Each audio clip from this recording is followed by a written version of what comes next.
don't be a poopy pants, bro. Nobody likes a poopy pants, okay? And in my line of work, I do not see the most motivated. I do not see the most consistent people day after day. That's why they come to me for accountability or for motivation. So if I show up one day and I'm the poopy pants, nobody's getting nothing done. You are now tuning in to the Roughnecks Podcast with your host, Cole Nixon. Much love. What's up, everybody, and thank you for tuning in to today's episode of the Roughnecks Podcast. Before we dive into today's episode, I want to tell you guys about Desert Fox Golf. I've recently partnered up with them, and they have some awesome products that you definitely want to check out. They have something called the Phone Caddy, which is the best phone holder in golf.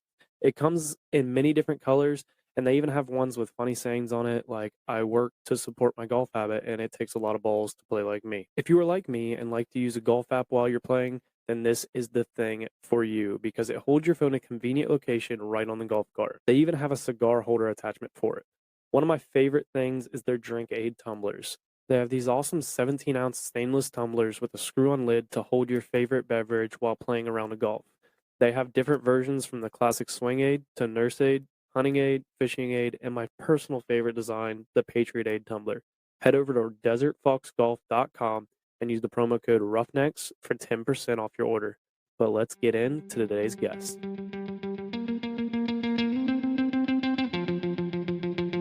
What's up, everybody? Welcome back to another episode of the Roughnecks Podcast. Before we dive into today's episode, I want to remind you guys to sign up for the Roughnecks newsletter. There are a bunch of big things that are about to come out. I'm about to make a bunch of announcements here coming soon.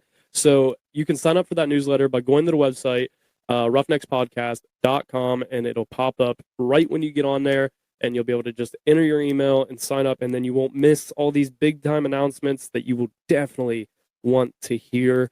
But joining me today is another friend of mine that I haven't spoke to in quite some time, which we've been talking about, but Mr. Jake Giffin, welcome to the Roughnecks Podcast.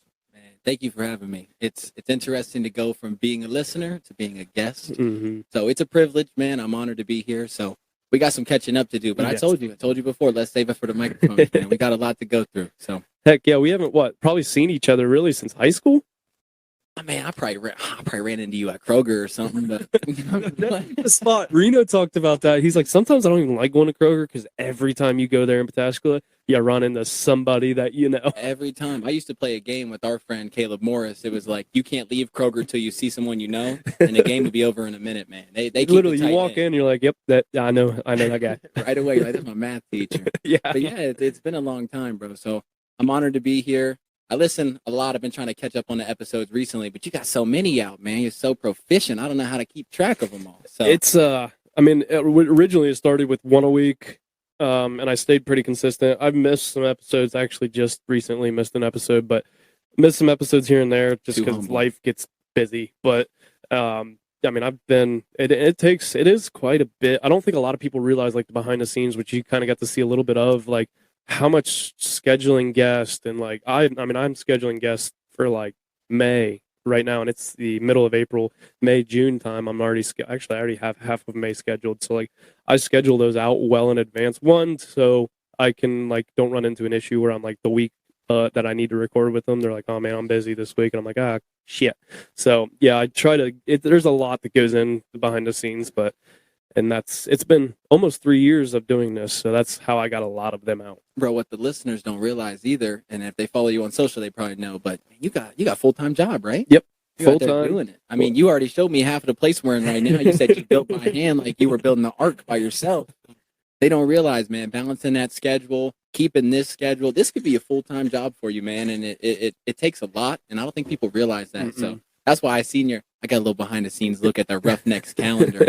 I'm like, this man, he's scheduled out for days and days. I'm like, come on now. Yeah, I mean, I have 2 days a week right now that I really, for like 3 hours on that night, Sundays and Wednesdays usually, I'll sit down here at my desk for 3 hours or so, work on scripts, work on editing, all the stuff that I need to do.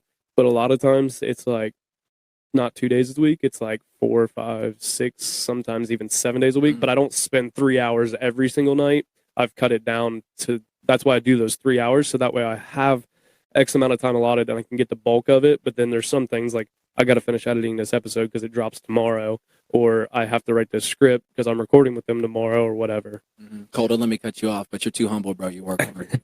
And it makes a good product. Yeah, it's getting there. It's got a lot more work to do, and there's a lot of big things coming, like I mentioned, but those are going to be saved for another time. Forever growing, bro. Always getting better. But I like to kick off every episode by allowing the guests to kind of give a background on themselves. So just give the Roughnecks listeners who you are.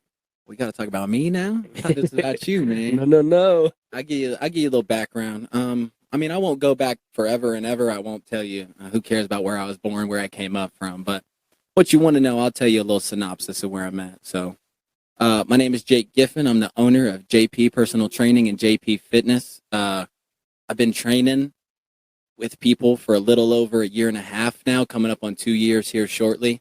I'm a personal trainer. My sport specific stuff is what I'm looking for right now, but I'm pretty much a gym pop trainer right now.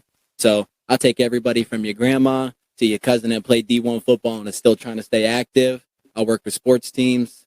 I'll do whatever, man. It's just, I don't like the word fitness, but it is all encompassing, so I'll use it. But I feel like, fitness is for everybody. And that's kind of what I'm trying to share right now is, you don't need to be excluded. I feel like people try to make fitness this very boxed in thing, this thing that only is for, the big gym bros or the athletes or things like that, when really I get people in who have never worked out ever before, start their weight loss journey, or just get in a gym for the first time, man, and they discover something about themselves. And fitness is not just physical, man. It's a very mental thing as well. And that's a side that I really like to specialize in and share with my people. So that's what I'm doing. It's my full-time job, man. I just stopped working, I don't know, in actual workforce like a year ago. I started off working, I was managing a LA Fitness, which wasn't the best job in the world, but it got a little shady in there sometimes. But I was training before work, going to work, coming home, training after work. And I'll go into the story right now of how that ended.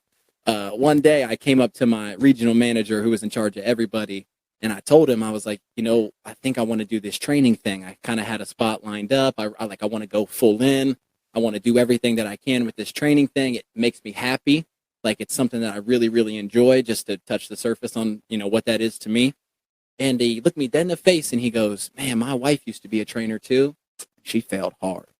Damn. I'm like, what kind of, you don't have to motivate me. You didn't have to pat me on the back and send me out the door like, go get him, Tiger. But you also didn't have to sit there and try to tell me these, gather around the campfire ghost stories and keep me back from it.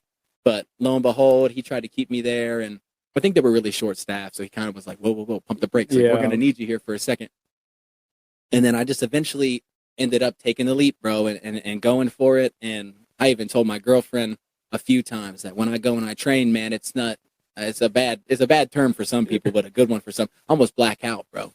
It's like I find my rhythm, I find kind of a flow state, and I could tell that that's my natural environment and where I feel like very, very comfortable. So I realized, this is where we're supposed to be. So I'm happy I took that leap. No, the blacking out thing, I feel like is very common because, like, I'm sure everybody's done it where you're like, what set am I on? What workout am I even doing right now? Like, you just kind of completely forget what you were doing. Right. But that's like one of the great things about working out, whether it's walking, running, lifting weights, whatever you want to do. I think everybody needs to do some sort of exercise, some sort of fitness, so-called. But when you have those, like, it just kind of makes you forget about everything and just takes you to a different place. But it's usually a good place. It's always a good place, man. I do too. Even if you suffer. And the thing about it is, I think blacking out is the only word. This ain't a hold my beer episode. But blacking out is the only word that I can think of because, there is kind of that spot where you get in and you get flowing and, whatever bothered you that morning or whatever's going on at work or you and your SO had a little back and forth. And that stuff just kind of goes blank and you're just in there and you're in the struggle and you're there trying to find that answer to almost nothing, but you're always working towards something. So you don't sit there and worry about the trivial things that you saw that day. And I think that's kind of the release that really drew me to fitness. Cause I haven't always been in a gym, and people, I started lifting when I was 2 years old. My daddy gave me a barbell. That wasn't always me. Like, we go back to high school and all that. I wasn't even the most athletic cat, truthfully. Like, I was probably middle of the pack, if not below that. So it wasn't always my go-to for sports and fitness. And whatever it was, until I really dove in on myself, like outside of a structure, outside of a team, doing it for me, and figuring out, why do people love this so much, Yeah. man? Because you see folks jump in. You at can't whatever scroll age. through Instagram Reels and find without going through some type of workout. Then there's millions of people Oh, yeah. that just that's what they do every single day. every day, and it kind of confuses you for a second if you're outside looking in, like, man, what is this? And then, to, again, lack of better words, once you get in there and you find that high of what working out is, and pushing yourself to limits, and taking yourself to spaces that you didn't think was possible, it truly is addicting. It's an addicting high. So Oh, it is 100%, and it's like I've struggled with it lately. And if you've listened, you heard me and Dante probably talk about, after athletics, you kind of lose your why to lift, but once you kind of get back into it, you're like, now I remember why I do this. Right. Because when I started working out again, because I after college, I worked out a little bit here and there, but like throughout work with lifting pavers and doing all that kind of stuff, I was like, I'm working out enough. Like I'm already tired and sore Right. after work anyway. So, but then I got back into the gym this winter, and I was like, why did I ever stop doing this? Right. This is awesome. Like I love how I feel right now. Like I'm already seeing changes. My boss, like the guys I work out with, they were like, dude, I hate it because you have already, like, it's been 2 weeks and we can already see changes in you. And we're just like, what the hell? And I'm like, I'm not that far out of it. I just quit lifting like a year ago. Yeah. But it was one of those things. And like every time I'd go in, and that's the thing too with the gym, is when you go in and you say you hit that PR, you hit that, that with the weight you wanted to, or that time on that run that you wanted to, or just got that distance, whatever it is, the goals never stop. Like they just keep growing, and you can never stop with your goals in the gym. All right, correct me if I'm wrong, but it's Desert Fox Golf is the golf sponsor of this, right?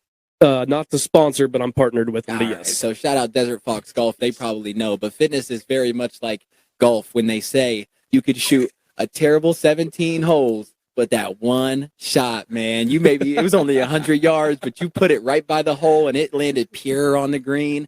And you'll sit there in bed that night like, man, that felt good, man. I'm gonna go back and play again next weekend.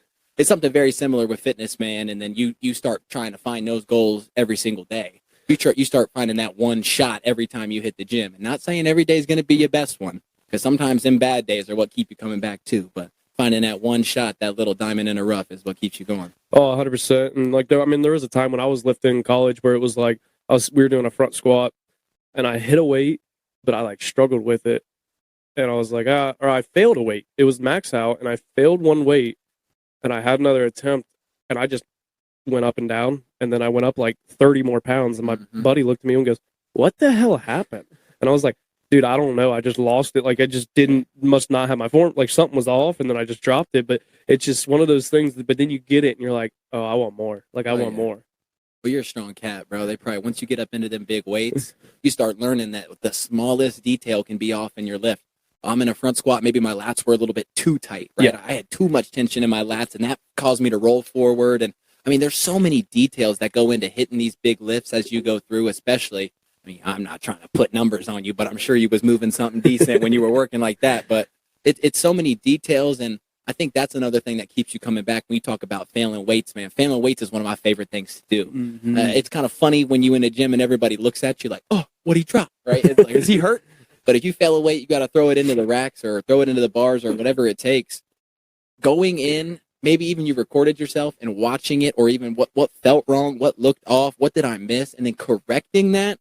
Yeah, you kind of downplayed that story, bro. But failing a weight and jumping right back in and taking it again is part of that high that you chase, because that is like overcoming an obstacle right in front of your face. What's crazy too is like you can apply the gym to life in a way, because like you're talking about, you're failing that.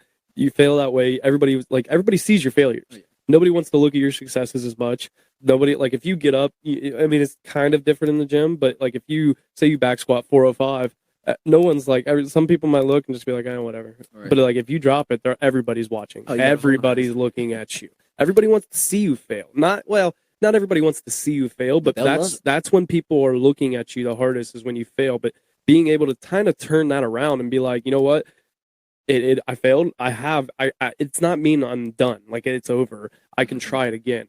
And that's the biggest thing. I've said it 100 million times on this podcast. You will learn more from your successes through your failures than you ever will your successes. Always. One thing I learned from failing too is the reason that all them cats in the gym look at you is because they have this thought in their brain. Oh, thank God I'm not the only one that's failed that. Yes. Immediately, bro. 100%. That's what they're thinking. But when you fail the weight, you're like, everybody's looking at me and judging me and they think I'm an idiot. Yep. But everyone is looking like, oh, cool, man. And you probably failing that weight in the gym probably gave that other dude confidence to go take a heavier weight than he even did last week and maybe even fail his own weight. But at least he's chasing something. So if you can set an example through failure, just like you said, you'll always learn more through your failures than your successes. When something's going 100% right all the time, that's when you slip back into that moment of like, oh man, I'm 100% right all the time. I'm very comfortable. This is cool. I like this. But when you fail, it's like, what did I do wrong? Now I'm zoned in. Now I got to learn what I did wrong and go chase that one more time. So you'll always learn more from a failure than a success. They say lose or learn, baby. Lose or learn. Yep. It's true. It's in sports we had it every time we lost. Like film was a lot different when we lost compared to when we win. Film was always quick when we win. Like it's like, yeah, here's some things we need to fix, but we won the game, so it's pretty good. But when we lose, it's like, oh no, we got like 3 hours to watch, and They're gonna pull out that little remote and rewind you getting your ankles broke. You got 3 or 4 rewinding it like 4 times. Nixon, what'd you do wrong? Seb, I can't even see the screen. You keep rewinding it. You're embarrassed to answer, and you just say, I don't know. I did it all wrong. That happened a lot. It was worse in college because like our defensive coordinator was like, he's been there for like 30 years or something, and just he would Nixon, what'd you do? And he wouldn't even look at you. He'd just be sitting in the front of the room, and DB sat in the back of the room, and it's in a classroom. He'd be like, Nixon, what'd you do? And you're just like, shit, what did I do? I thought this was a good play. And you'd say something, and he's like, no. And you're like, oh, yikes. Good or bad, he would say that? Like I thought it was a good play. Like I thought I did my job, but apparently I needed to take the outside. Like I had to do something else, and I was like, I tackled him for a loss. Right. But also, if you're in that film session, he's like, man, Nixon, you're the man. You're gonna make that tackle every time. Yep. You're gonna be like, okay, why are we watching this then? Yeah. All right. You'd rather him point it out. Yeah. We had in college a thing. What we did when we broke into defense for film, he always called it good, bad, and ugly. We'd do the good plays first, we'd do the bad plays next, and then we'd do the really ugly plays. And he's like, don't ever let this happen again. I would have just done the bad and ugly. I would have said, leave the good at home. Let's look at what we can learn from. Because the thing is, you notice, when you have a good play, you probably think about that for the rest of the week. Oh, yeah. You don't have to show me that on film, bro. I'm replaying it in my bed at night, like going over how I did it. I don't think about the plays that I completely screwed up in college. Like, I still remember my pick six that I took back for 90-some yards. Like, I remember those plays that I did, but I'm like, what did I do wrong? I didn't do anything wrong. I'm good. I was perfect. No, I was not perfect. I was far from it. But the one thing I will say is I never got beat deep, and that is the biggest thing as a safety. Don't get beat deep. Now, I gave up passes underneath of me, but I never got beat deep for a touchdown that I can say, but it was, I learned I was a slow white boy. So when in doubt, GTFB, get the fuck back. That was our saying. Slow white boy. Try being a slow and weak white boy. Making shit happen in the fitness world. They put me at corner my junior year. That's a task. We didn't have much depth there. And like a lot of the recruits, some of them turned out not to be very good. And then some of them just ended up not coming or left a couple days in the camp. And they were like, hey, we're going to move you to corner. And I was battling for the one position at safety and was like, what? You're going to ruin my progress. They're like, me? At corner? Because like my sophomore year, I started half the year at safety. Junior year, I was battling. And then they're like, we're going to move you to corner. I played corner my whole junior year. Dang. And I was like, we did not play very much man coverage, though, because I could not keep up with half those receivers. You was out on Nixon Island making it happen. Oh, yeah. I mean, well, the crazy part is across the field, our other corner was a true freshman who ended up getting all conference that year, too. And I was like, yep. And then there's me. That's supposed to be me. Yep. In our safety that took my position, or like took the starting spot, he ended up getting first team all conference, that and punter and stuff. Like I was like, well, I guess it all worked out. Everybody got their stuff, but sounds like you didn't do a bad job. Everybody else got to shine. Everybody kept telling me like, dude, you're doing a good job. I'm like, I do not feel like I'm doing a good job at all. Like I feel like I'm not keeping up with these receivers. Then like, you get caught up, man. They start handing out awards, first team this, all American that, and you're like, I'm just cold. What am I doing? You know, I'm doing good, but you're gonna give this guy first team. What am I doing? Yeah. But I want to win that battle within yourself, though. That's the big thing. Yeah. Every day is getting the job done. And if you come in and you put 100% of Cole Nixon on the field every day, that is going to be good. Well, that's the same thing. Like if you transfer that to the gym too, like we always had that next play mentality in sports, and it's the same thing. Like you can't let that bad play determine your next play. You have to forget about it and move on, because if you're still thinking about that, then you're going to probably make a bad play the next play. And it's the same in the gym. If you're thinking, oh, I failed this once, I'm going to fail it again, Right. you're more than likely going to fail it. You need that goldfish memory, dude. I Oh, always wish that yes. they would just take my brain out of my body and put that in me, kind of thing. I wish I could have that, but it really is, because I've taken weights that I failed and then knew that I should have got the next weight, but you're so in your head that that's all you can think about, and you end up missing it. And I remember my first powerlifting meet, dude. I was taking my warm-ups, and I don't know, whoever this guy was, man, freaking negative shout out to you, bro. You messed me up. First meet of all time. I'm trying to get warmed up. I'm going to take my opener at 405, they say take something you can take for a triple. So I'm going to take 405, get started, and I'm warming up. I got the bar at like 385. And the dude looks at me and tries to give me some kind of cue or advice that I didn't have the entire time I was training for the meet. I'm pretty sure he was like, you got to force your head up like you're sticking it in a tub of water. And I was like, What? man, number one, what the hell did you just say? Number two, you just threw me all the way off. So I jump out. They put 405 on the bar. I get set. You know, they got the crowd watching you, whatever. You're in your tighty whities. And I'm fucking sitting there, man, like, stick my head in a tub of water. What are you talking about?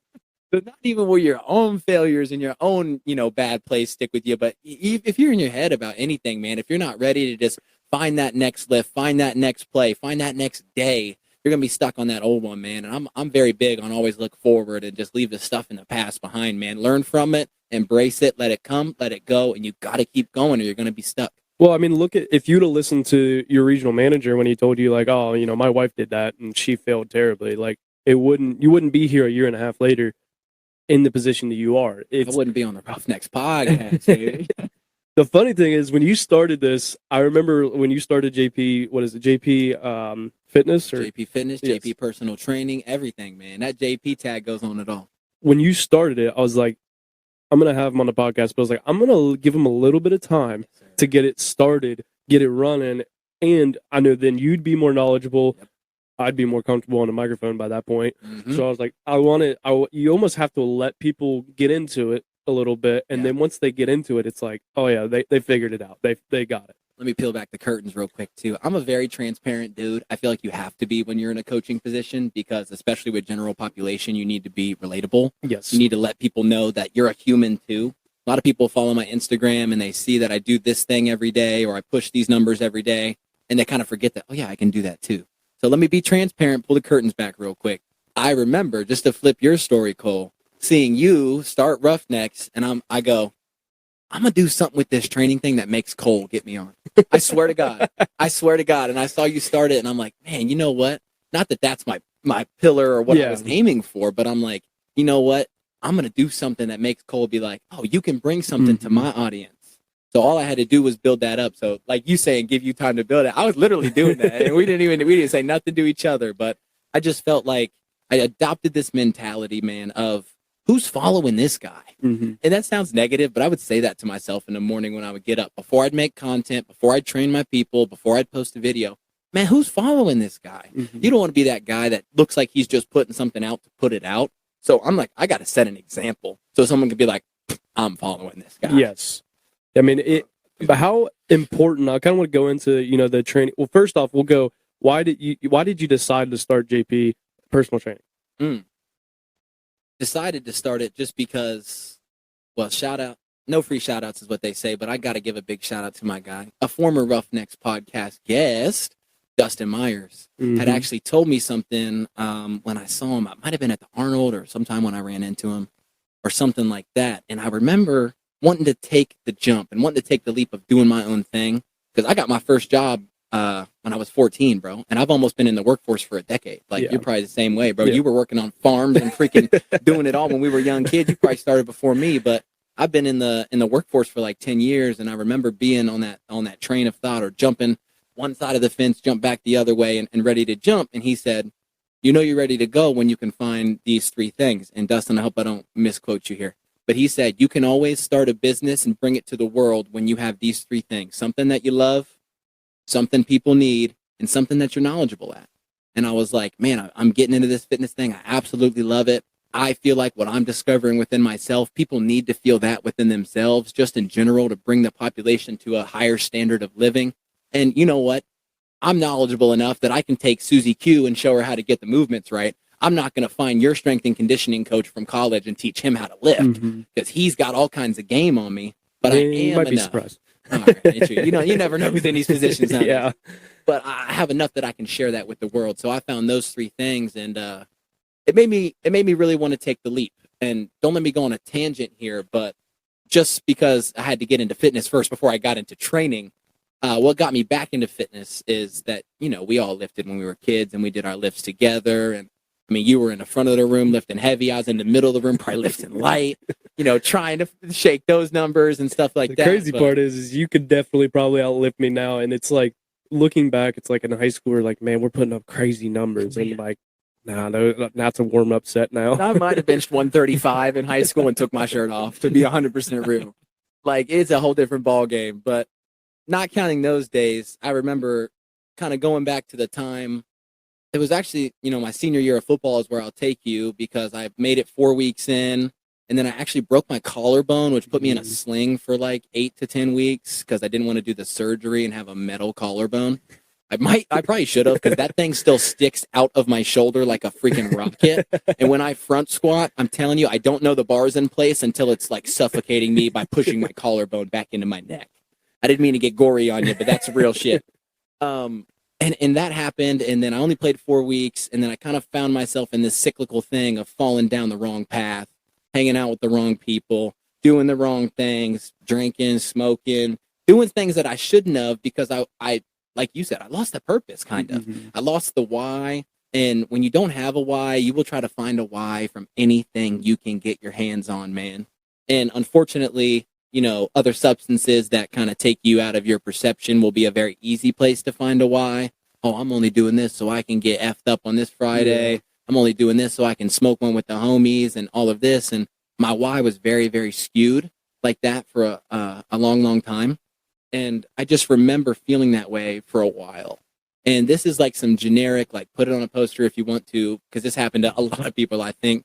But like when, COVID ran around, or I'll word that differently just in case. But when we had the lockdown of the pandemic, everything kind of flashed at me, and I kind of made a realization, because we had nothing to do but sit and reflect, right? Yeah. Had nothing to do but sit down, man. And I mean, it was a very eye-opening time.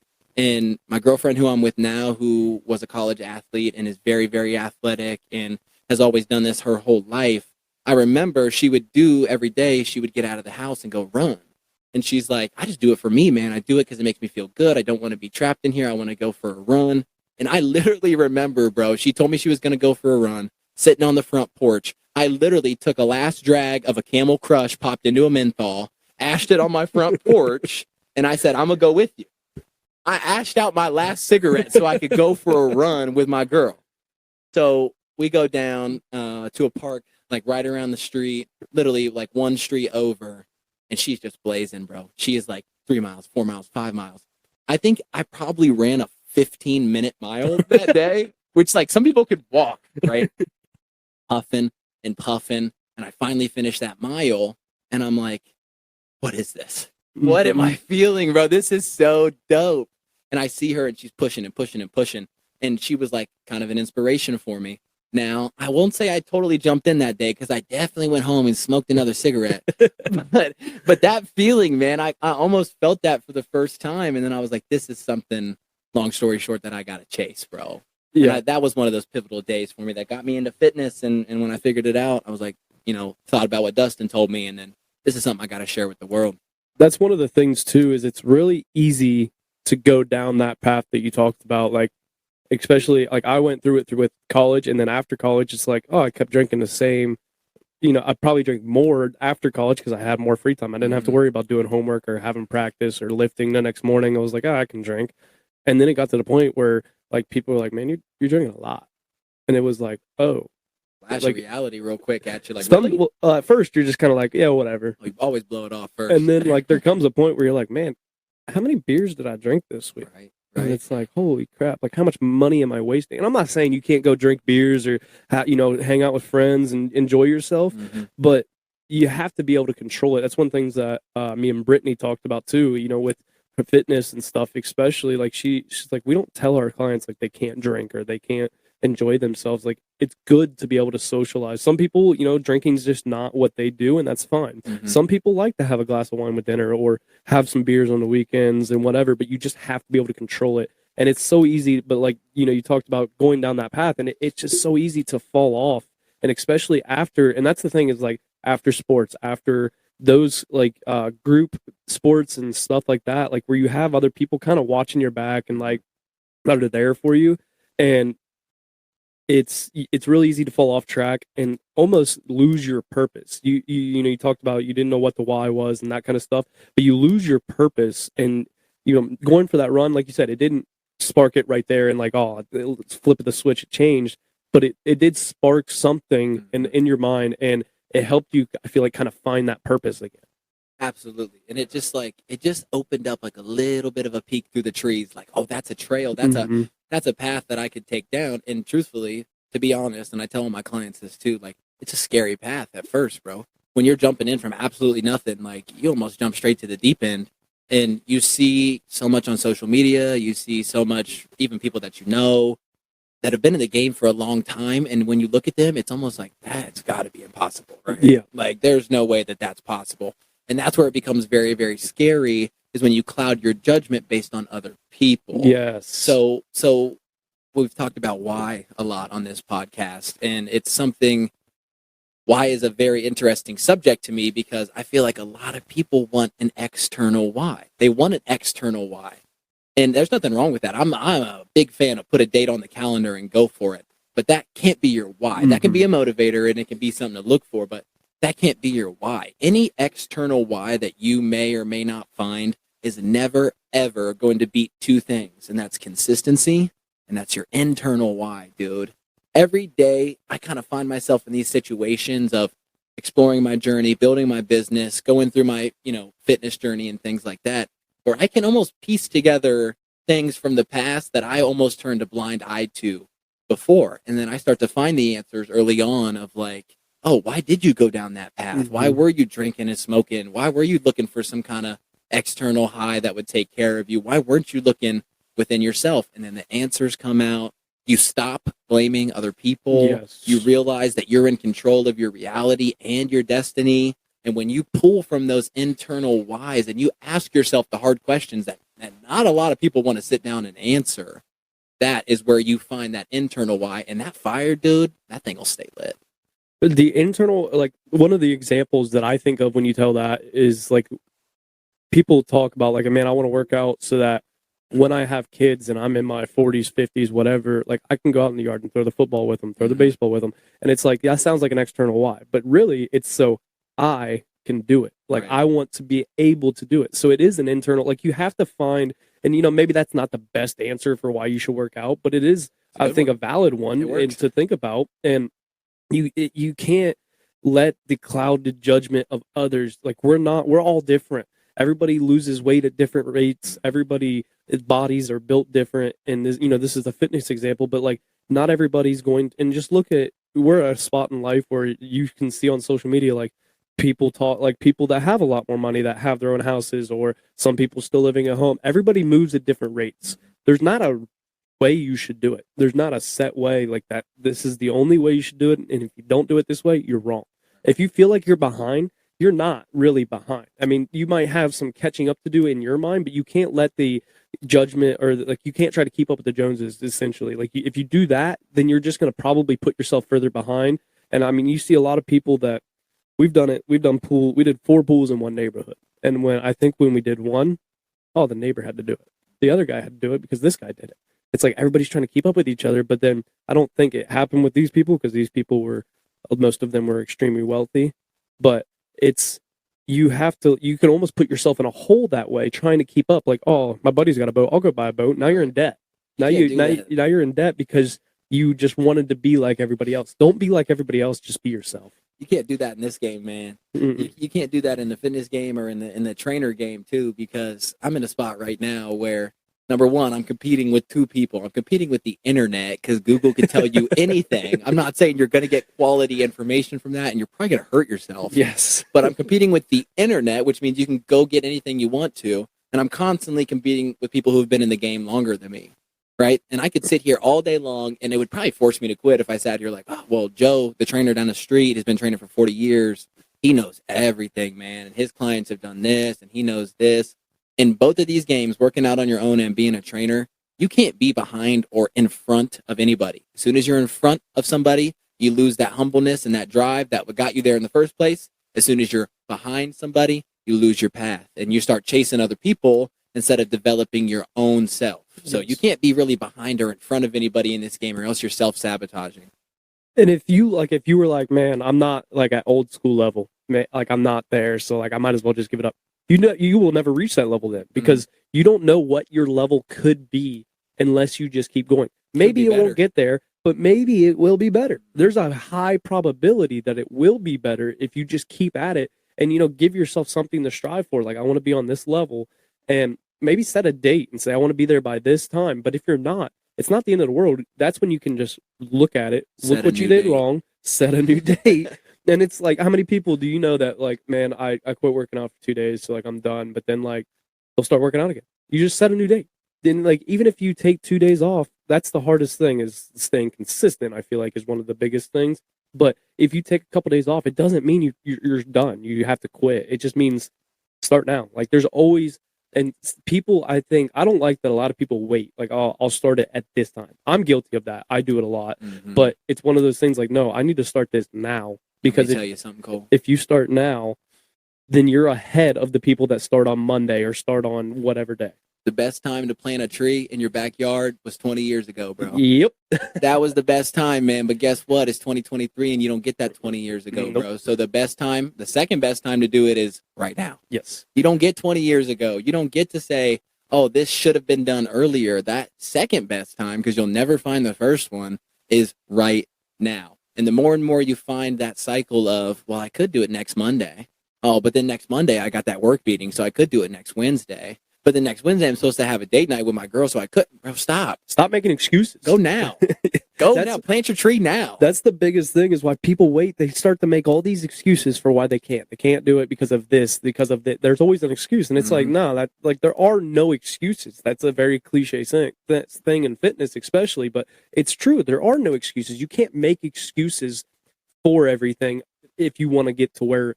In your mind, if you have a spot that you want to get to, if you keep making excuses, you will never get there.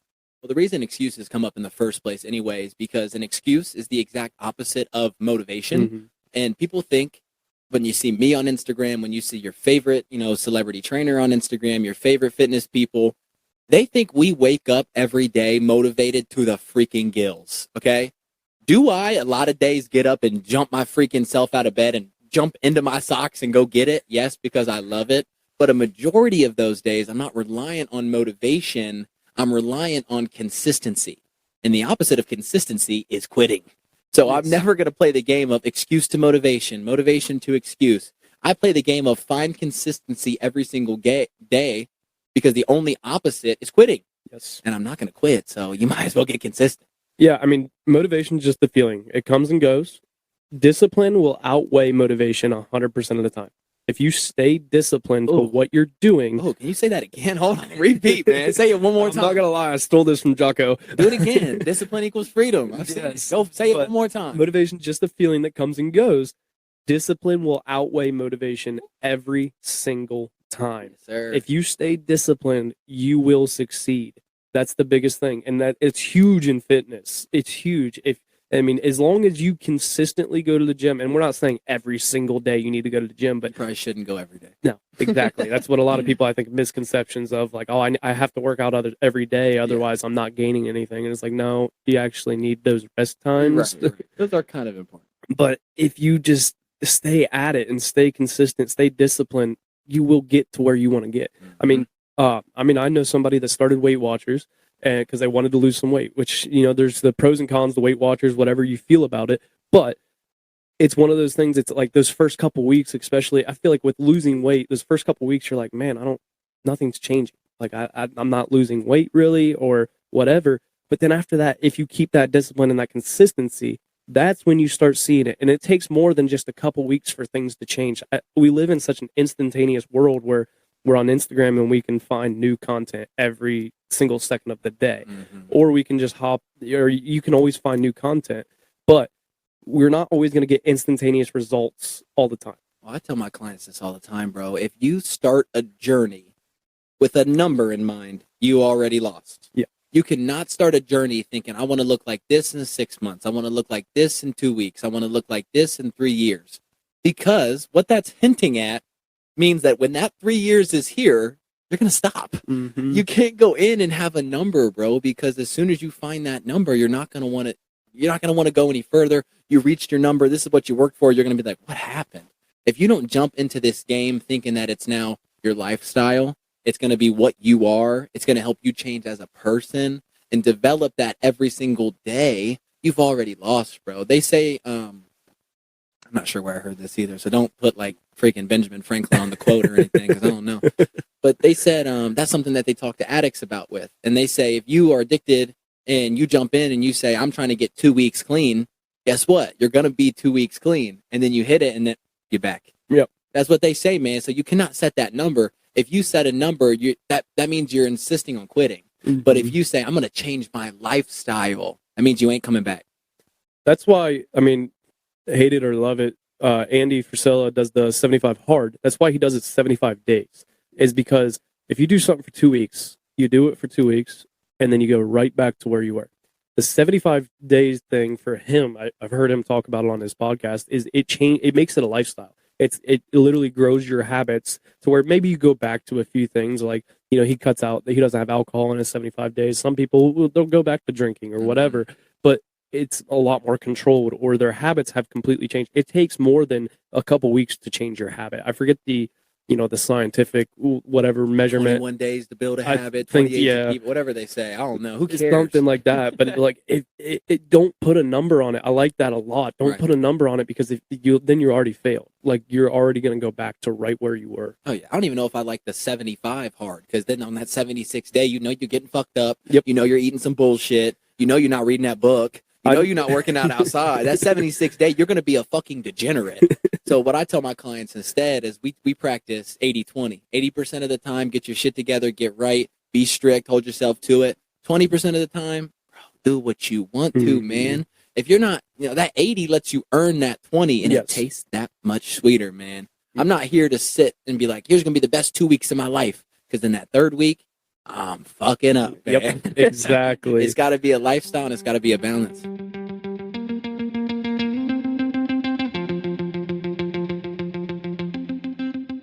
What's up, everybody? I hope you're enjoying today's guest. A lot of people ask me how they can support the Roughnecks podcast.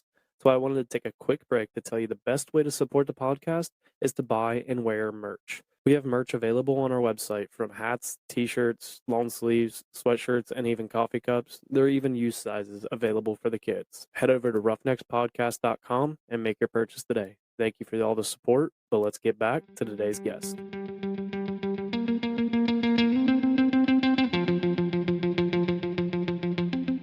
But you actually have some virtual clients too, right? I do online, right? Actually, last night we did a check-in call, man, and one of my clients was sitting out. I don't remember the name of the pond, but we were on FaceTime checking in, talking about the workout they had. She was showing me the New York skyline. And I'm like, gee, she's, I don't know what, looking at the New York skyline. And it was cool. And I had to sit there and kind of keep my calm for a second. Oh, the views are so pretty. I sat there and I got emotional for a second. I really did, because I was like, holy shit. Like, this is that dude from Pataskala. You outside, you coming to me, showing me the New York skyline, because you trusted me from what I've told you, what we've done, and what you've seen from me. So I had to sit there and play cool for it, joke cool. Oh man, those buildings are cool, man. Those are tall. But inside, I'm like, well, this is a moment for me, man. So yeah, we work a little bit of online clients. I love to be in person, because there's nothing like me being able to show you exactly how it's done, give you a physical example, and put you into the right spot. And then you can't match the intensity with the online people. So I prefer my online people to already have a little bit of a base to them, but I'll take on anybody. So yeah, I do online and in person, but come work with me in person. That's we've talked about it earlier. That's the same way I am with the podcast, where like I do the virtual ones, and I like sometimes it definitely like people are in Colorado or something. Like it makes sense. I'm not going to make them. I can't afford to fly them here or anything. So I'll do the virtual. Yeah, hopefully one day. I'll do the virtual thing, but like the in-person episodes that I record are so much better. More in-depth conversation. We get into it a lot more, I feel like. I mean, I'm not a freaking crystal collector, and I don't sit at home and count the stars or nothing, but energy is a real thing, bro. When you can bring energies together and bounce them off each other and build from those, that's a very real thing. And what people aren't understanding right now is that these cool little devices that we have, these $1,000 little phones that we have, I mean, thank God we got them because I'm running a business off of them. Yeah. But at the same time, bro, they take our energy away from being able to connect with someone else's energy. That disconnect of, okay, I'm going to call you. We got to hit the phone line. It's got to go up in the air. The signal's got to go. I don't even know how it works. I'm stupid. I don't know how I get you on the phone. But it breaks the energy up, man. And you can't feel that connection. Like if we would have done this over the phone or on Zoom or something, it would have been pretty cool. But, you know, to get back in person with you, kind of feel like that same energy of back when we were like hanging out in middle school and, and all that crazy. I was going to bring it up, man. You got your computer hooked up to the screen. It made me nostalgic of when you would put the March Madness games on your computer. We put them on your mom and dad's TV and watch March Madness. Yes. Come on, man. That energy is something different. You can't deny energy. Oh, 100%. And like, it's weird because like social media, you know, or your phone, the iPhones at least will tell you your screen time of how much you spent on your phone that week. And when you see it sometimes, and especially even if it says it's down 14%, but you see it's like 14 hours and you're like, I spent 2 work days essentially on my phone. I have that moment sometimes, man. I always give myself the excuse of like, no, you work from your phone and you got to post and da-da-da. Bro, get your ass off the phone because I know damn well. And I'm a pretty disciplined person when it comes to this. And I've set my limits, and I know I used to be on my phone a lot, so I've kind of restructured how I approach getting on the phone. But it's in everybody's nature for some reason. I don't care if I'm opening up that phone to make a payment or get money from somebody and get the invoice and build my business even more. The next thing I'm doing, bro, and I don't even plan it, is closing it and opening Instagram. Yes. Why did I do that? Instagram, Snapchat, whatever it is. TikTok, even though it's going to get banned, I guess. It's right. That might be better for us because TikTok's the bad one of getting in the endless scroll. I'm not against it, bro. And they have that down to a science. Is that not scary? When you flip to the next video, it starts right away on purpose. On purpose. And it's like, it literally, the algorithm, how it works, where like the videos even if you don't like them, just because you watched it longer, it's going to play similar videos. And like everybody's TikTok is different. Yeah, everybody's is completely different. And it's just because it molds to what you watch. And we probably sound like 2 old men talking about some technology they never heard of before. but realistically, I think we're more talking about what you need to be aware of. Be aware that there is just some kind of computer program out there that is dialing your interest into what's going to keep you on their app. Why would they not want you on their app? And not saying that it's bad. Have your balance. I'm about balance and everything. But you find yourself in them scroll holes, man. That's what I call them, a scroll hole. Yes. And next thing you know, what happened? 3 hours later, I was watching this guy play with goop or some slime or making something. You know, it just don't add up. Yeah, I mean, I used to be bad about it. Kind of the same thing where you're like, you catch yourself on the phone like for a while, and I was like, oh, I'm doing it for the podcast. And Sierra would always be like, will you get off Instagram? I'm like, I'm posting. She's like, you've been on there for an hour. And You're I'm like, a liar. Oh, I posted and then started looking at reels and scrolling through my feed and completely forgot that there's times where I'll get on to post, and all of a sudden I'm like, why am I scrolling? Like I have to post something. I haven't even posted it yet. But how do those virtual clients work for you? Do you just kind of give them the workouts and then they do it and you have like weekly check-ins? So we do custom programs for everybody. Like you said earlier, everybody's so different, bro. There's so many online trainers out there who have never even worked with somebody in person, and they are so quick to shoot out a rapid fire cookie cutter. Okay, 3 sets of 12, do this. Yeah, bro, we all know that works. Yeah. So the thing I refuse to do is ever send somebody, anything cookie cutter and it's all personalized to them. So typically it's like a super, super big assessment period. Like, what's your background? What can you do? Where have you been? What's your fitness? What's your goal? It's super long assessment period. And then I custom tailor these programs to these people. And we usually go like 4 weeks at a time.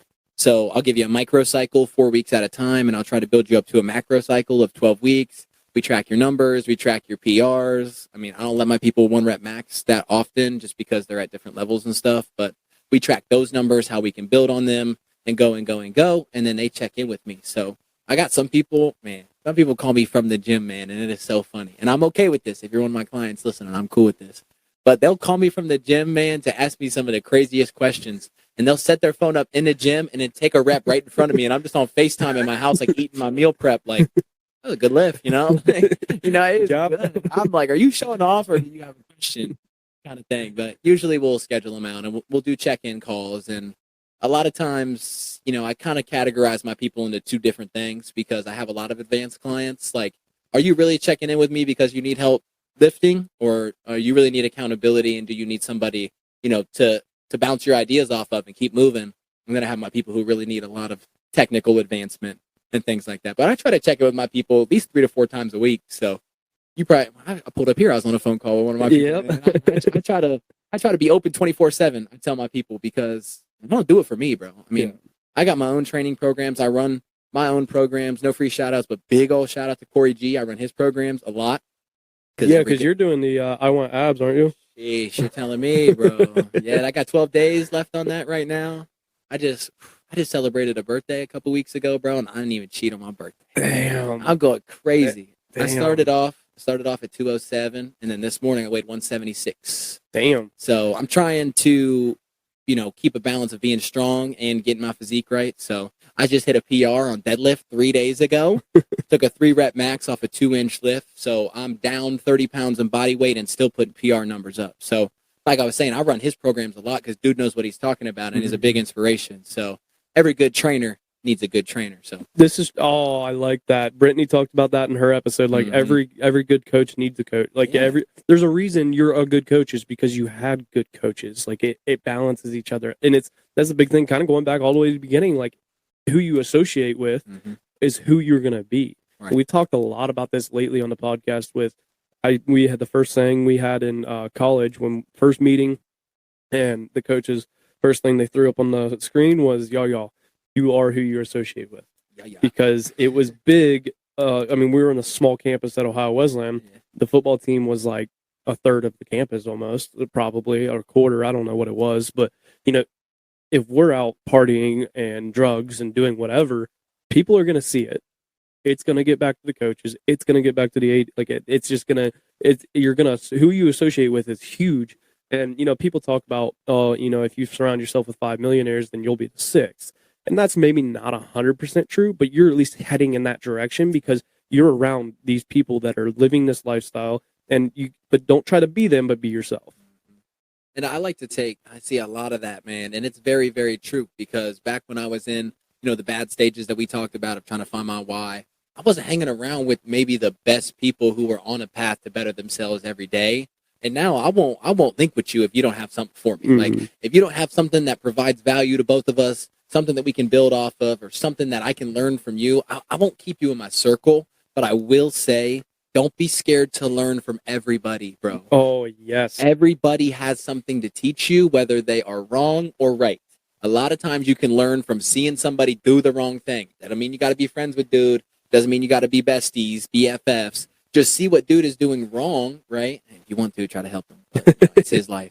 But you can learn from everybody. You can learn from people who are a white belt. You can learn from people who are a black belt. You can learn from everybody, man. So I agree with keep your circle and keep your associations with people who are trying to better themselves, and you will eventually follow suit. You got to want it for yourself, though, but always be willing to learn from somebody. Well, it's big. I feel like, I mean, you had older siblings, so like we would see our siblings get in trouble for something and then be like, can't do that. Can't do that. You learn early, man. I always say I'm blessed. I might have made some of the same mistakes, but that's different. But that's because I knew I could get away with it. Right? Yeah, being the youngest, we could get away with it. You saw what the punishment level was. You're like, I'm gonna get a little bit more lenient than that. That's almost a good example of learn from everyone, man. You're like, I see my sister mess up on this one, but I'll get away with it a little bit. Or you find out maybe how to get away with it. But that's sneaky. Maybe not always the best thing. But, you know, it's true. And it's a good way to look at it because a lot of people will relate to that with, you know, a lot of people, whether you have older siblings or younger siblings, your siblings,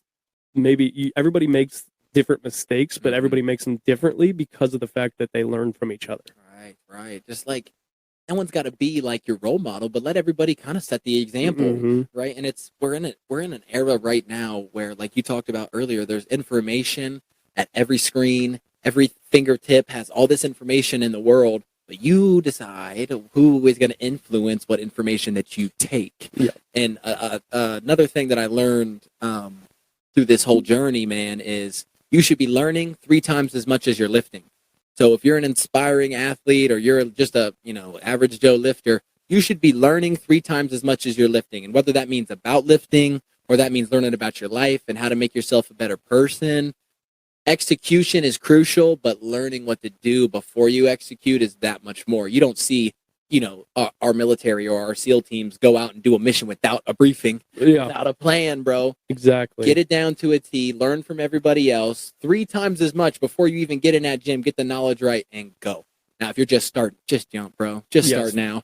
But if you're trying to better yourself in your journey, man, learn 3 times as much as you lift. And it's like I listen to probably like 10 different podcasts, Same. and people give me crap. They're like, "Why do you listen to so many like podcasts?" Like my queue has like 150 episodes in it because Mhm. I don't listen every day. Like I in the winter I listen a lot more, but in the summer I'm like, I want yeah. the windows down and that music going. Oh, yeah. But I listen to those podcasts, and people are like, "Why? Like, why do you listen to them?" I'm like, "Because they're like Jocko, Andy Stomp, Corey's podcast, The Round Table, or I think is what it's called. Granger Smith. I listen to all these different podcasts, and it's like because I'm learning not only about the information that they're giving out, but also about the like how to podcast. Right. So like I'm That's getting a your double level. whammy. Yeah. Yeah, and that's like you talk about what you listen to and you take inspiration from it and stuff. I see your book down here, bro. First of all, I haven't read it yet. you haven't read it yet? No, I haven't started it. It's next book I'm reading. That's the after I finish the one I'm on. You haven't read that David Goggins book? Nope, not yet. Come on, bro. I know my boss actually. So Next he's level. read it twice, and my boss like brought it in and was like, "You got to read it. Oh, like yeah. you just go read it." He's like, "I don't. Even, I might just start it before I finish this other book I'm Mhm. reading." But I just started the second one. You just put a new one. I know. So good, man. I had a cardio session yesterday, and just like you're talking about, I want that always in my ears, bro. I want to feel like I'm always making myself better, or always learning something, or at least getting some kind of value that I can reciprocate to my people. So I always have that in my ears, especially during cardio. I'm doing a cardio session yesterday, and what I had it planned for was 5 sled push, 5 sled pull. I had 10 minutes of lunges, and I had 5 rounds of farmer's carries. Right? I threw on that new Goggins. I did 10 rounds of sled push, 10 rounds of sled pull, 20 minutes of lunges, and 10 rounds of farmer's carries, bro. If you're not only searching for motivation through something like that, looking for inspiration, it's just that much better to be constantly elevating. There is no reason for us to stay the same as people. There is no reason for us to sit here and think that we have done all we can do when there is no limitations unless you put them on yourself, bro. There's no reason to stay the same. So constantly be elevating. And some people do find some elevation through music and things like that. But I'm on that podcast train, bro. That is where I'm at. I hit 250 in the gym on bench for the first time since college when I started working out again this winter. And it was only a few weeks into lifting and like getting back into it.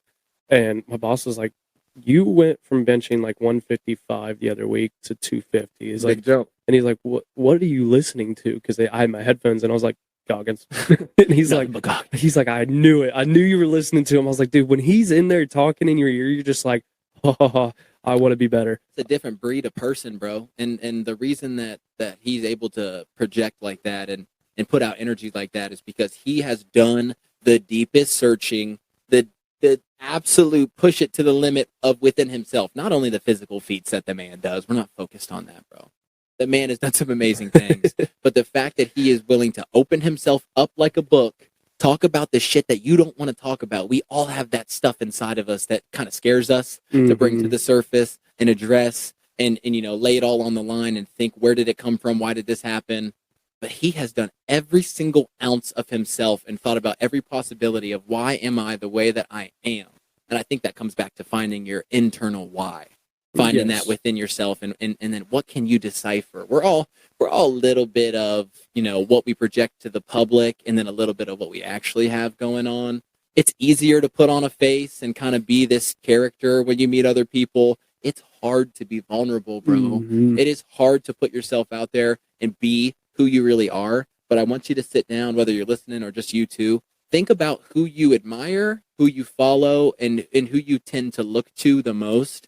It's always the most vulnerable, authentic people. Yes. You cannot succeed and put yourself out into the world and continue to grow what you're doing without being you. And you got to figure out who you are first. Go find it, and then everybody will love your story, man. Regardless if it's interesting or not, bro, go for it. Yeah, and it's the finding that internal why. There's, sitting down and having those hard conversations. Those conversations we don't want to have with ourselves are important. And one of the ways that I personally do it, and it's not that it doesn't work this way for everyone, and some people think, oh, like, why, you're a guy, why do you journal? I journal pretty much every day, and a lot of it is just my thoughts, my feelings, and like who I want to be. This kind of stuff. Like, I write it down. Now that allows you.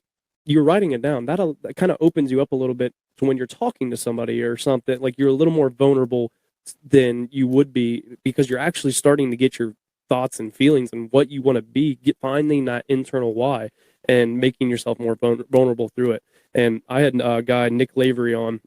I don't know if you listened to that episode or not, but he was in the military, lost his leg in combat, and when he lost his leg, remembers laying there and he was like, I'm dead, like, I'm going to die, because it went through his main artery in his leg. He had 2 tourniquets on himself, and then his teammate came over and threw a third one on. And they knew, he knows, like, if he's sitting here working on me, it's because I'm at the worst. Like, that's how they work, like the worst to the best person in the injuries. And he talked about that and just kind of the stuff he went through. And he's like, took me a while after to kind of find what my why was. He's like, I had this whole plan in my head, and he started to even, he's like, it wasn't until, like, throughout my workouts, my programming and stuff, I would write down at the end of the day, like, how I was feeling. He's like, but I realized, like, I'm hitting PRs, I have good grades, I'm doing good on the book, I'm doing this, and this, like, everything's good. But at the end of the day, I'm still writing angry, pissed off, frustrated, sad, whatever it is. He's like, sometimes you just got to go look yourself in the mirror and talk about what it is. And it's weird. You're going to feel weird doing it. I've done it. It's very strange to talk to yourself in the mirror. But when you do that, sometimes I'll just sit there at the end of the day, look myself in the mirror before I jump in the shower, and just, like, get those thoughts out. And it's just like, whoa, that's what's bothering me. That's why I'm feeling off. It just kind of comes to you at that point. All right, I'm gonna get sappy on it for a second, Cole. You got my gears turning, got me thinking about something that people probably need to hear too. So when you talk about journaling, as soon as you put down that word, it becomes real, right? As soon as that pen hits that paper and you physically see it, it's almost like somebody else wrote it but finally showed it to you, because now it's real. And I want to talk about kind of like what you were talking about with his story, where I'm not comparing myself to that story, bro. No, I'm not trying to one up. It's hard to compare yourself to Nick Lavery. He's an awesome guy. Yeah, that guy's a gangster, bro. So whatever I say right now is not that badass, but I want someone to hear it. So I remember very early on in the stages of kind of looking for that internal why and feeling very lost, and trying to find myself within other things and not really knowing who I was or where I wanted to be or who I wanted to be around. I kept hearing this thing, man, and it sounds so cliche, but I would hear it all the time. A problem spoken is a problem halved. Okay, so they would say that, and they would just say, as soon as you say it out loud, it's going to become real, bro.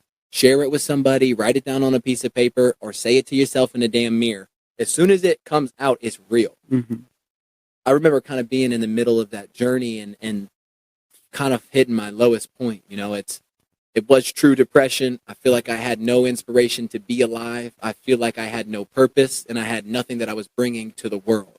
When you feel that way, you look internally, but you don't answer any questions. You just start to cover everything up, and this kind of fog just jumps over you, and this shadow kind of takes over all of your optimism, and you start to think, why am I here? So I've been to a point where the depression had me wondering if I was bringing any value to anybody, and if I should be alive, or if I should be there. Is it worth it to still be here? What am I doing for? And obviously, to keep you from any crazy details, going down that path of, everything except taking the final step of those things. Finally, I came and sat down with my mom and my dad one day, and it was almost like my last resort, bro. I remember being in my room day after day after day and spinning my gears to myself, but not saying it out loud, not writing it down, and not telling anybody. And I told myself, before I take the step, before I do the final thing that no one wants to hear about when it comes to this, this trail of depression and things like that, before I do that, I guess I should try that out. I guess I should try speaking to somebody. And it sounds such like a pussy move at the time, but it is the ballsiest, manliest, most gangster shit you can do. And I'm using those words legit. I mean that. Yeah. So I go down, I sit down, talk to my mom and dad, man, and I remember the words came out of my mouth. I got very croaky, and I was like, I just wanted to tell you guys, and I don't know what I want to get out of this, but I am depressed, and I think I want to kill myself. And my mom looks me in my eyes, and she just goes, I know. We know. We can do everything for you, but we can't be the one that changes that. Mm-hmm. We're here for you. Thank you for sharing. But you got to go within yourself and find it. You have purpose. People love you. There is something you can bring to the world. We know this about you, but nothing that we do, and I'm sure my parents tried to help day after day, bro. We just didn't see it. All the stuff they did, man. As I get older, I start to realize what all they really did for me, and it's a moment of gratefulness for me. But it's like, we know, we see it, but this is a you thing, man. Thank you for speaking. Thank you for bringing it out right now that you know that it's in the air and other people know and care and love and support you. Now you can start your journey. Yes. But the more and more you cover it up, dig it deep within yourself, and you keep hiding, and you can't hide from the truth, man. The truth always comes out. And your truth is your reality. So if you want to lie to yourself and hide all those things within you, your truth is going to become something scary, man, when you really have potential that you're probably wasting. Exactly. Yeah, man, that's crazy. Like, just being able, I feel like when you speak it too, a weight gets lifted off your shoulders a little bit. I physically felt that, bro. The weight's not gone, but most of that weight is like, I feel a little better now. It's just the bar. It's not 405. It feels better. Yeah, you took one plate off the sides. Just one, but you're going to get a couple more reps. Yeah. But like, I like that you talked about it. It's you. It's not. No one else can do it for you. That's a huge thing that I think a lot of people, they wait for the stars to align or this to fall perfect place. And it's like, no, like you just got to go. That's it. You just got to go after it. And no one else can don't let other people get in your way. Don't let the guy that told you can't do this be the reason you don't. Don't let yourself, don't let other people stop you from being you, from being the best version of yourself. You are creating the best version of yourself. Stop letting other people write your story. Nobody else can really do that work for you. No. And it's dirty work. They can push you in a direction, but you still got to do it. You know you better than most people do, truthfully. So you really do know why, whether you can say it out loud or not, what needs to be done for you to make progress and to better yourself and things like that. But it's hard because those are the hardest things to pull out, look yourself in the mirror and go, this is what we're going to address first. Mm-hmm. And that's why, even to bring it back to my lifting programs, I enjoy lifting programs that expose your weaknesses. So I know a lot of people that will lift and lift and lift and lift, and they'll just do the shit they're good at. They'll just do the lifts they're good at, and they'll try to get better at those lifts, but they will never address the shit that they're bad at, and that's why they will plateau. So I remember... AKA Dante hating legs. Me and Dante hit legs the other day, and he threw up. So disgusting. He says he does it every time that he does legs. I'm like, bro, you're training legs wrong. Anyway, I remember being pretty good.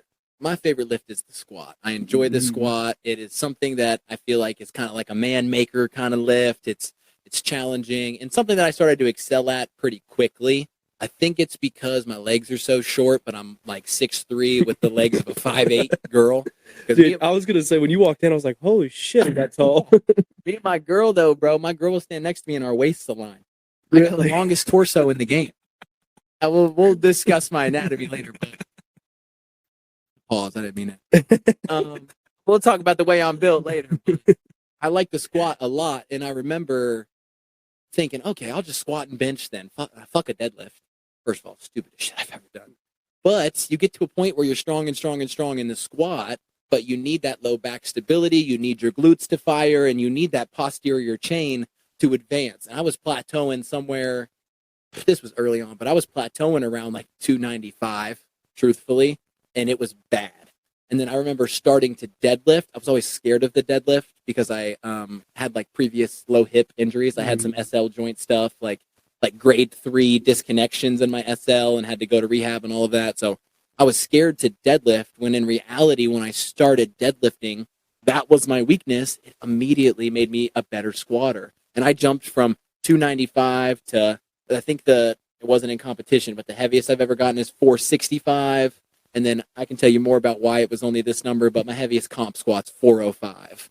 And it's not the biggest number in the world, but jumping from that to that was very impressive for me because I learned work on the shit that you're weak at and get better at the shit that you're good at. If you Yes. only do the shit that you're good at over and over and over again, you're never going to progress. Exactly. I feel like everybody's scared of deadlift because they're like, oh, I hurt back doing it. Either if one, are you just sore because deadlift works your back? There's a big difference. Are you just sore or are you hurt? There's a big difference there. And two, if you're hurt, it's probably because your form's bad. You're doing something wrong, or you're doing too heavy of a weight that you should be doing. That people are scared of deadlift, but I like that because if you increase your weaknesses, then your strengths are just going to get better. Look at the people that hire in business sense, that hire people that are their weakness. Guess what? The whole company just got better. Mm-hmm. You can't do everything yourself in a business sense, but if you hire somebody that like you're bad at, say I'm bad at accounting, I need an accountant. Why are you going to try and do that yourself? And then it just takes away from everything else. If you have an accountant in your business that just handles that, the whole business just got better, like the flip of a switch. Immediately. But a lot of people, I'll tell you why they don't make that move, man. It's that word, ego. They let that ego get in the way, bro. It's a lot of self-pride. It's a lot of ego. And that starts to take over, man. And they're like, I don't want to work on my weak spots because when I only put 95 pounds on this bar and take my first deadlift, everyone's going to look at me funny. Cool. If you want to play that game, everyone's going to look at you real funny when you're squatting the most weight in the gym because you decided to finally get your hip flexors and your ass together. Okay? Yes. And that's like, if I run my business, bro, and I know that I have a weak spot, like, for example, when I'm working on the show with Dante, Sweaty, shout out Sweaty. We'll get into that too. When I'm working on the show and I'm putting out promo for the week and I'm trying to schedule my social media, I'm bad at social media, bro. I am not good at social media, but guess who is? My girlfriend has a degree in that shit. For the longest time, I would not listen to her for some reason, though, and I would try to do it on my own because my ego was in the way. And when I finally just was like, okay, just tell me what it is. Mm-hmm. Immediately, she doesn't even have to do it for me. She just has to show me once what she's learned, give her knowledge to me, and I got to put my freaking big boy pants on and throw my self-pride out the door and be willing to learn something, and immediately everything improves. Yeah. Ego, and especially with men, is a big one of that. They let it get in the way of everything, and you can't allow your ego to basically bring you down because that's what happens a lot with a lot of people. You see, like, oh, I can do this myself, or like people that are like, oh, I can pick this up by myself, or like they're picking something out of a truck bed or something, and it's like now you're hurt, yeah, because you let your ego get in the way instead of doing the smart thing and doing it the better way of using two people to get it out, or three, or whatever it is. You can't allow your ego to get in the way of everything.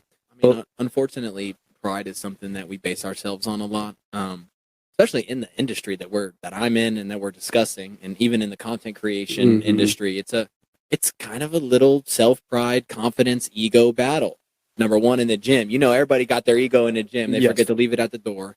Number two, everybody's got an ego on social media or content creation because they only show you the highlights. Yeah. They're not willing to bring out and show you the shit that they failed at, the shit they had to work on. This took 96 attempts. I made this logo 46 times before I got the freaking bull, you know what I'm saying? Before it became what it became, they're not willing to show that. And it becomes this battle that we fight over and over again. But the people who are willing to put that aside first, figure out why that was there in the first place, and then build themselves up from a place of, not to be cliche, but love, caring for others, and working towards improving other people's lives rather than just their own, are always the ones that are going to jump ahead in the long run. And the thing that people don't understand is that you can't do that until you break yourself down, take out the puzzle pieces of why you do have this big ego, throw them all away, figure out where they came from, build back healthier pieces, and then you can share that with the world, bro. And that's how you make an impact. Oh, 100%. I want to dive into Sweaty, though. Tell the listeners what Sweaty is. You want to literally dive into Sweaty, because Sweaty is we just call it a fitness experience, because it's not a podcast, it's not a show. It's actually a show that you can watch in your own app through Instagram or TikTok. So right where you would either watch a TikTok video or you would watch an Instagram reel. It's a fitness show that I make with my co-host, who is also a co-host on this show on the Hold My Beer segments. Shout out, but no free shout outs. Donnie Drizzle, Dante Fair. We make the show together. We're only a few episodes in. It is in its infancy. So we're learning and we're growing. But the whole idea of the show is that we get in and we do a workout. Dante's pretty new to working out. I brought him on actually kind of as like a client just to show him. He was like, I'm interested in actually getting fit. I want to take it to the next level. I brought him in. He starts making these really quick improvements and, doing his own thing. He pitches me this idea of we should make a show. We should make a show that kind of shows what I'm going through, like what it takes to get uncomfortable and the growth behind getting uncomfortable. So we'll do a workout and then we'll do a sauna session afterwards. And the sauna is a man maker, bro. And immediately after that sauna session, we head right back outside, dump ourselves in an ice bath. And it's just, what can you handle? What limits can you push? And if you've seen the first couple episodes, you know that Donnie was struggling to push those in the beginning. But we were with him this morning, man, and he is making big improvements on that. And I'm noticing, a lot of higher energy when he's in the gym. His lifts are improving, and he's just tackling challenge after challenge over and over again. We want to just provide that experience so you can see firsthand what it's like to be kicked down, beat down, and then overcome that. So we're not all about throwing the highlights on social media. If you can't tell, if you've seen a clip, we're putting it all out there, bro. It's vulnerable. So that's you're gonna see Dante if you go watch it. If you're not, if you haven't watched it yet, go watch it and go look at Dante get in the ice bath. I think it was the first time you guys got in the ice bath, and he was like screaming almost like a little girl, like he was freaking out. And his face is getting a little more controlled now when it's getting there. You can definitely, but that's the thing is when you go through uncomfortable stuff, it starts to become comfortable. It does. You get used to it. And I also think that the first time that we filmed an episode and I saw him kind of go through that, like, even if I'm just goofing, laughing, having a good time with somebody on the surface, I'm always kind of thinking about a deeper meaning thing.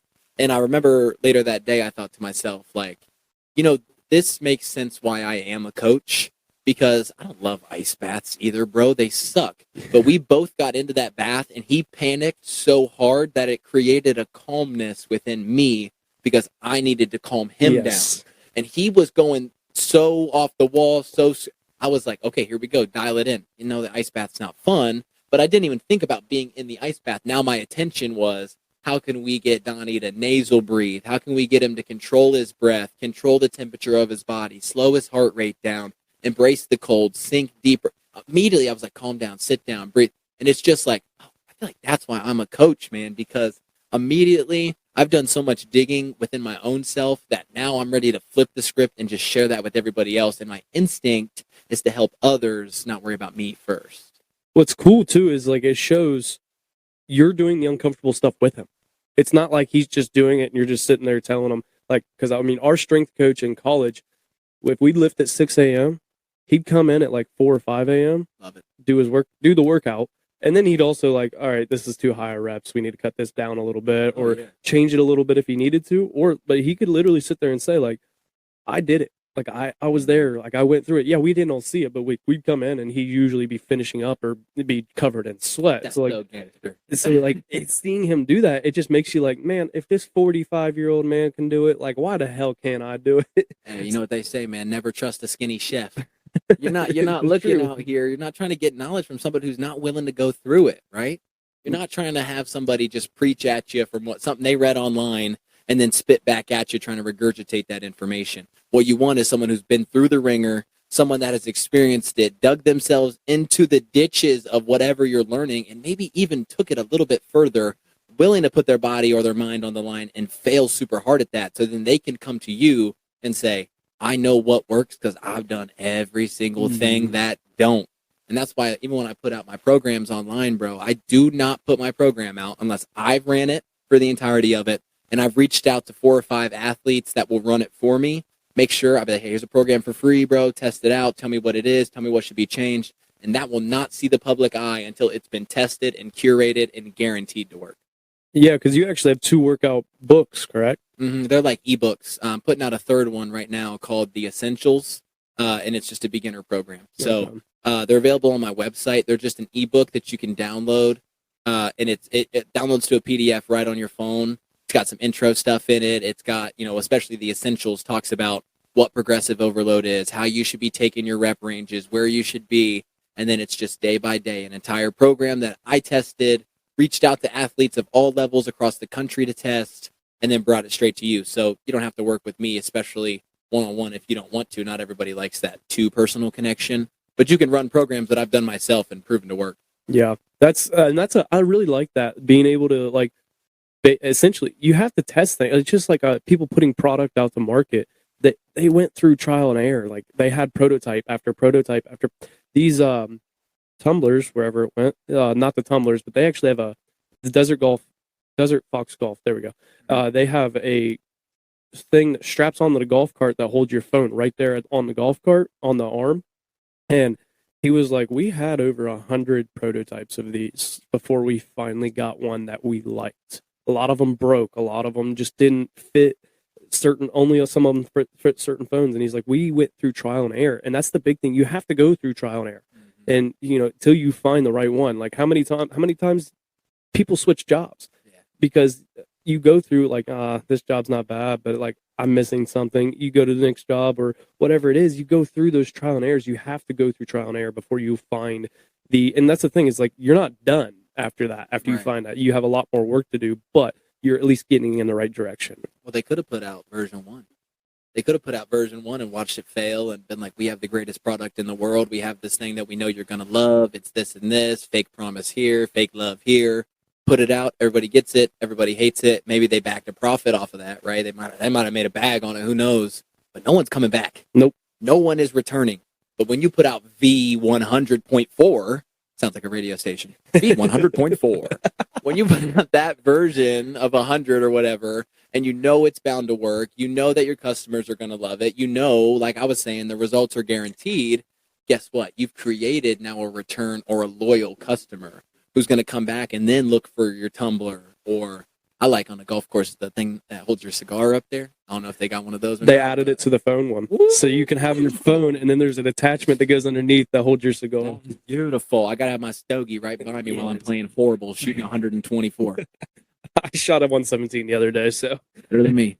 Because, but it, like we talked about it, I had that one hole where I birdied, and I was like, yep, that's why I do it. Right there. I got to do it. Let's go play the back nine now. I love it, man. Keeps you coming back.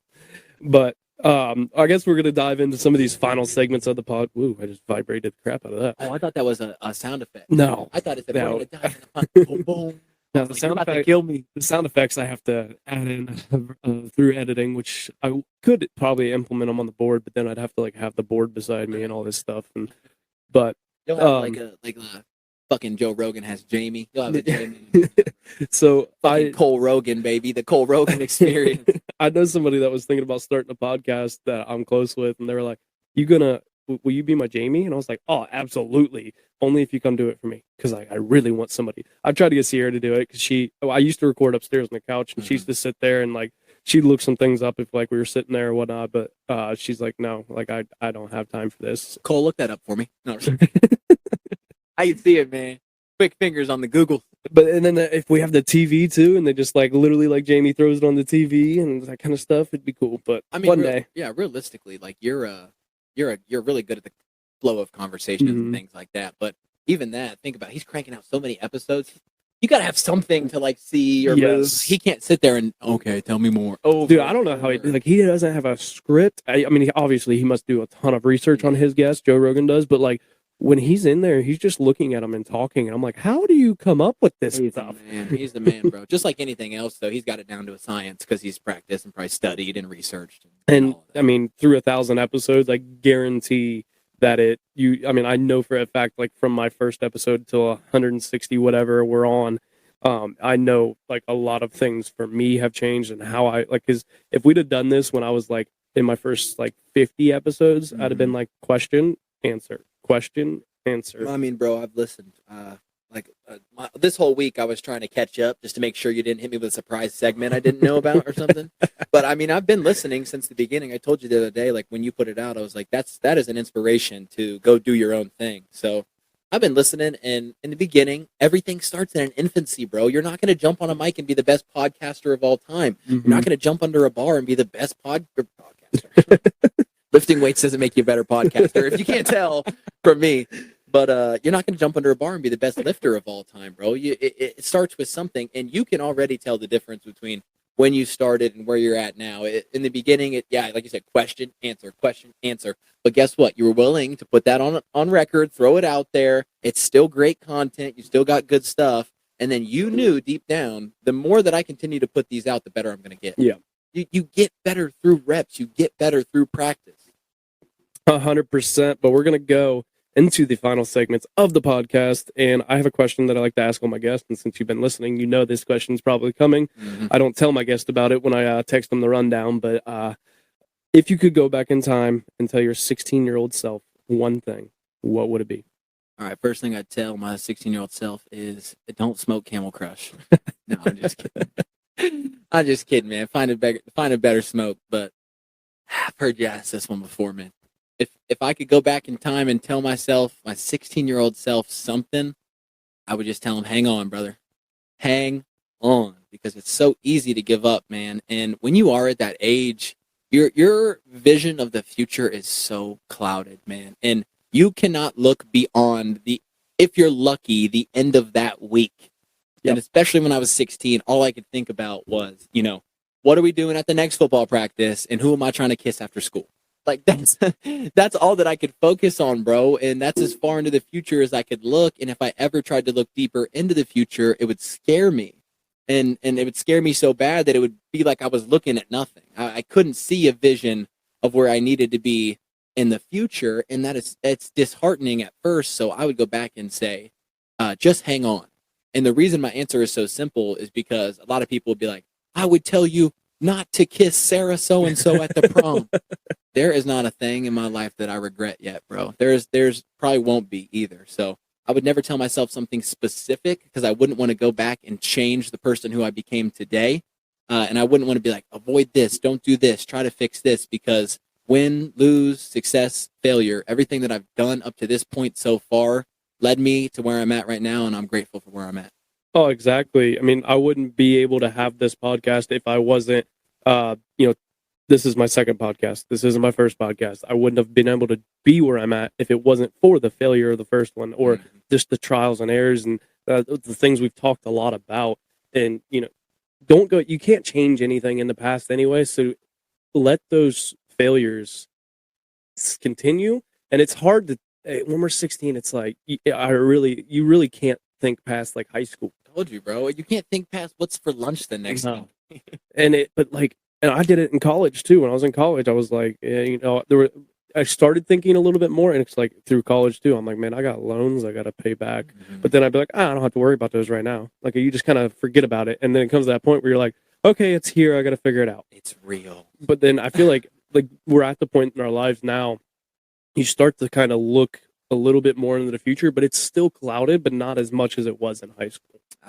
Well, I'll tell you right now, bro, I look into my future and I think I can see exactly like where I want it to go. And that's just because I'm trying to dive into believing that. Do I think that's what's going to happen? Probably not. Mm-hmm. But I'm also not tying myself to that. Yes. I know where I want to be. And I know that if I envision that and work for it, boom, boom, boom, day after day after day, that I will end up somewhere in that scope. And even if I have to lie to myself and tell myself that I can see every single detail of it, I know that I'll end up somewhere in that realm, and I don't want to cloud my own vision from that because that's what holds you back. Oh, the goal of this podcast is to be like Joe Rogan. Exactly. That is the goal. And why wouldn't it be? I think if you don't set a goal like that, then what are you doing it for? Like, exactly. Where are you trying to get? If you're not trying to set your goals high, because I had somebody that told me once, and I don't agree with it 100%, but they're on and they said, set your goals at 100%, but expecting to get 80% of where you're at. And so set it higher. So then when you're at your 80%, you're still like not content, I guess is maybe not the best word to use because you don't want to stay content. Yeah. But like you got to where you hope to get. But then if you go further, that's even better. Yeah, the thing is, and it might seem like some people are, but you'll never get to 100% of any of these visions that you occur. So I like that. I think realistically, if I was telling somebody else that, I would say shoot for 120. Yes. So you can end up around 100. Yes. But 100% is not real. Just kind of like the idea of perfection is not really real, right? And if you aim for 100, which you'll never actually get to, then you could even get the 99, bro. And you could even get somewhere up there. You cannot shoot and aim for everything to be 100% perfection because number one, it's not realistic. Number two, you'd never learn anything if your life was always perfect. And number three, you're going to end up somewhere close to perfect. Yes. And that's where you want to be because nobody's perfect, bro. And if you are, I mean, You're lying to yourself. You're lying to yourself. You're completely lying to yourself. You make mistakes every single day. Every one of us does.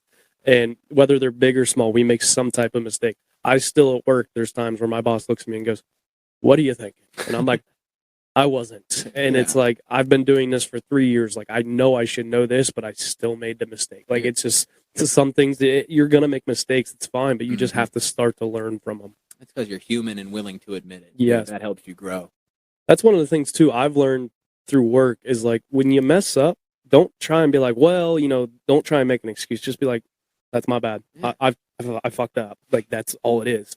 And guess what? Then, whether it's work or whether it's a significant other or a sibling friendship, whatever, when you're owning up to your mistakes, then all of a sudden they're like, man, like, thank you. Like, you actually owned up to it. Yeah, we're not perfect. Like, things aren't like 100% good right now, but you at least owned up to it. And now we can take the steps to fix it. That's what it takes, man. That's what it takes. You can't be the guy that points at everybody else. No, you experience that in sports a lot, but this leads us perfectly into the best segment of the podcast, which is Motivation Monday.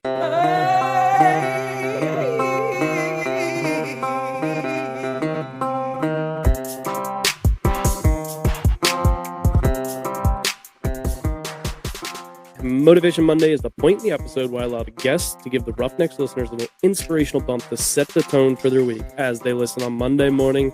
So what do you got from Motivation Monday? Listen, I know and I love this segment, and I always told myself that I would plan something and I would have it down like word for word, and then I reminded myself that I don't really operate like that, and I'm a little bit better off the cuff. So we're just going to go for it because Motivation Monday is not just a Monday, motivation, whatever, is not just that to me because that's my everyday life. So what I want to motivate my people out here on the Roughnecks podcast to do is always be that person that is willing to bring the energy up. Okay. We got a saying, and I took it from one of my favorite trainers on Instagram. Shout out Dos Congo. What I took from him is don't be a poopy pants, bro. Nobody likes a poopy pants, okay? And in my line of work, I do not see the most motivated. I do not see the most consistent people day after day. That's why they come to me for accountability or for motivation. So if I show up one day and I'm the poopy pants, nobody's getting nothing done. So I want to motivate you to be that person, not just the person, who has a smile on their face all the time, but is willing to bounce back against negativity.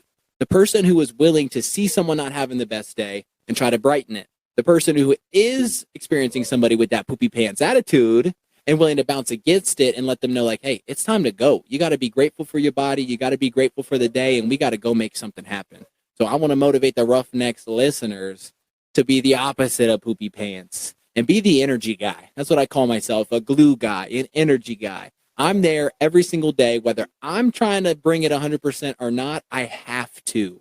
If I wake up on the wrong side of the bed or somebody pissed in my Cheerios, I cannot go down and meet my client and be a poopy pants. I can't do it. Nobody's going to succeed. Nobody's going to progress. I got to bring the energy. So go be the energy guy for somebody today. We, in football, I remember having coaches, every coach, when we'd go out for practice in college, they'd all be super excited, super jacked up. You don't know that they had a completely shitty day. Right. You have no idea, but that makes you want to work harder. And you don't have to be the head honcho. Like maybe you're if you're just one of the players and you're not even a captain, you're a freshman, but you start bringing that energy in, and all of a sudden, like the energy, a whole team energy, everybody else's energy starts to form to that.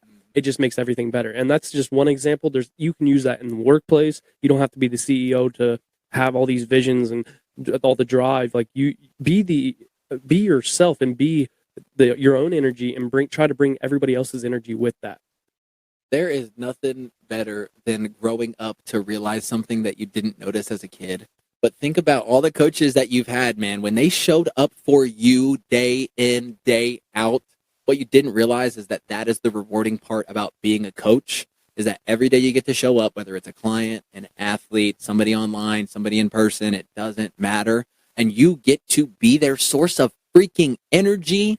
Where else do you get to do that, man? Mm-hmm. Have that impact on somebody, and you can change the worst day they've ever had in their life to the best day of all time, or you can turn a mediocre day into a successful one. And the fact that you get that opportunity is what I think coaches like myself and coaches everywhere keeps them coming back to work day after day.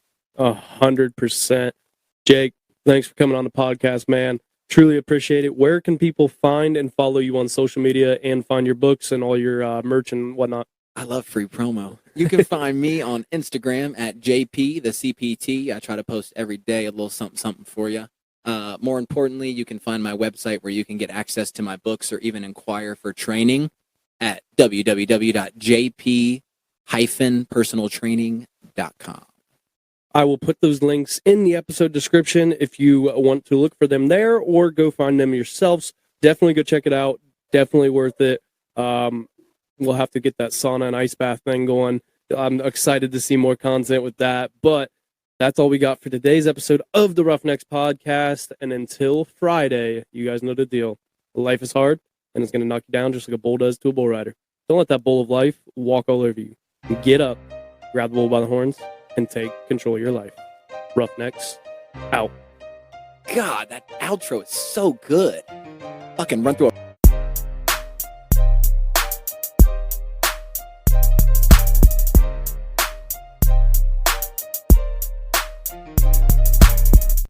Thank you guys for tuning in to today's episode of the Roughnecks podcast. If you liked today's episode, then please be sure to share it with a friend. You can follow the Roughnecks podcast on Facebook, Instagram, and TikTok at Roughnecks Podcast. Head over to roughneckspodcast.com and grab yourself some Roughnecks merch. Until next time, make sure you grab the bull by the horns and take control of your life. Roughnecks, out.